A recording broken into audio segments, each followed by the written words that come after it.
5 months ago, I installed two apps on my iPhone, and those two apps have literally made me question the use of smaller, pocketable, conventional, mirrorless cameras.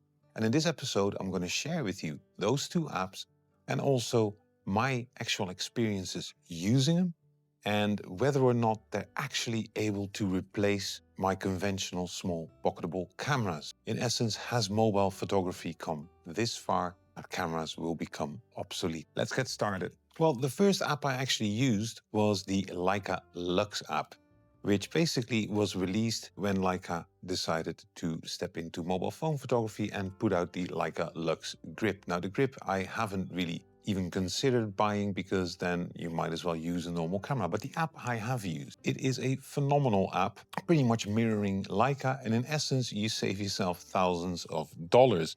The app is set up in a way that depending on the iPhone model you have, I shoot on the iPhone 15 Pro, so it comes with a 26, 28, 35, 40, 250 millimeters, a 75 millimeter, 290s. So that's a hell of a lot of lenses or focal lengths you get with it. And the way that the app works is very simple. You can choose your focal length. You can actually pick out your aperture and your actual color profiles. And what Leica has done over time is they add lens, focal lengths, and new color profiles. I normally use Greg Williams, which is black and white, the Leica Brass, Leica Eterna, and Leica Chrome, I think it's called. And with that, I started shooting. Simultaneously, I kind of wondered, is there also something out there which replicates Fuji, so film sims, so to speak? And there is. And it's an app which I think is gaining traction. It's called Mood, M-M-O-D. And basically, this app has a ton of film profiles. The actual team developing it is really like everybody should have this. And the great thing about this app is that there is a ton of film sims. You can all modify them, and actually you can create your own film sims, which is just fantastic. It takes a bit of tweaking, it takes a bit of time, but it's amazing that it's there. The level of customizations are insane. Yeah, in the Leica Lux app, you can pretty much customize the strength of your profile, but that's it. But in Mood app, whoa, you can do whatever you want to. It's absolutely fantastic. It's a little bit complex. And the great thing about both of these apps is that they come with a number of aspect ratios. And with Leica, you'll see them here on the screen. It is this amazing amount of aspect ratios.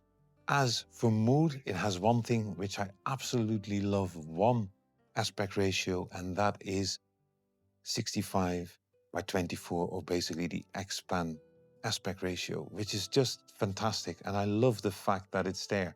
Now, when it comes to the focal length, Mood only has 3 ones in there. And on the iPhone is the 75 millimeters, the 26 millimeters, and the 13 millimeters, which is still plenty. But Mood is a very different app to Leica in that sense. Leica is more conventional. Mood for me is a lot more experimental, which I absolutely love. Now, if we look at the workflow of both of them, so you take your picture, yeah, you can adjust, for instance, your apertures, you can do whatever you want to, and then afterwards, you have your shot. Now, the biggest difference here for Leica, which you really appreciate, you can pretty much change your aspect ratio, you can change your aperture in post, in app. Wonderful. Mood, unfortunately, doesn't have it. The picture you take, you can still edit, but it's more via the conventional. There's no editor in that yet. But still, I'm looking at this like, wow, amazing apps. 2 different shooting experiences, one aimed at film, the other one aimed at a Leica experience. Both these apps come at a cost. The Leica one is 75 euros a year, which is steep, but I would argue Leica does give this app a lot of love. And I don't mind actually paying 75 bucks for it. I own a few Leicas, but if you have to buy one, you at least pay on the used market, let's say somewhere from starting at 700-800 all the way up to 10,000-11,000 bucks, which is a lot of money. 75 bucks here, fantastic. The Mood app offers, I paid 16 euros, I think, for a lifetime subscription. And the great thing about the Mood app is that the guys who develop it are really kind of purists. Yeah, they love film photography. They find that everybody should be able to have that same experience, that same color rendering. So I think both of that is money well spent. This is not affiliated yet. Let me know in the comments below, guys. Which apps are you using on your phone? Because I love those too. Yeah, but it still begs the question, are these apps perfect? In short, no. Nothing is in life, so an app isn't any different. I think for Leica specifically, the Leica app, I think it's a wonderful app, but I think once you go into low light, yeah, you need to be a bit lucky. You can't control your ISO, you can't control your shutter speed as such. You can control your exposure, and you do see that in low dim light it can work, but especially when you're going into very poorly lit situations, you definitely notice, yeah, conventional cameras are better. If you start looking at the Mood app, yeah, because of the film rolls and everything, I use it predominantly in daylight, expand shooting. Absolutely love it, but it has the same limitation.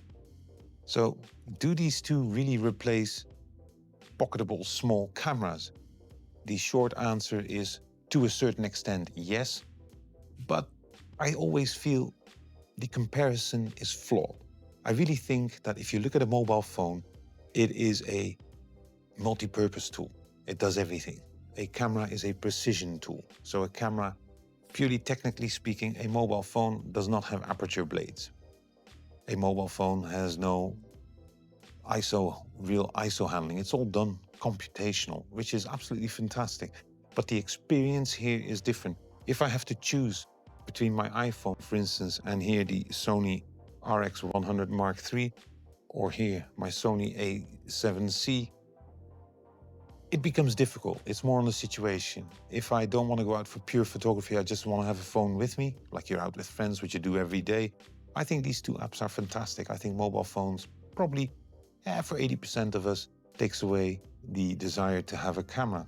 However, if you really look at the image quality, not only low light, but also the fact that if I shoot a 35 on the actual Leica app, my Voigtlander 1.4 blows it in terms of image quality out of the water if you shoot it on a Leica camera.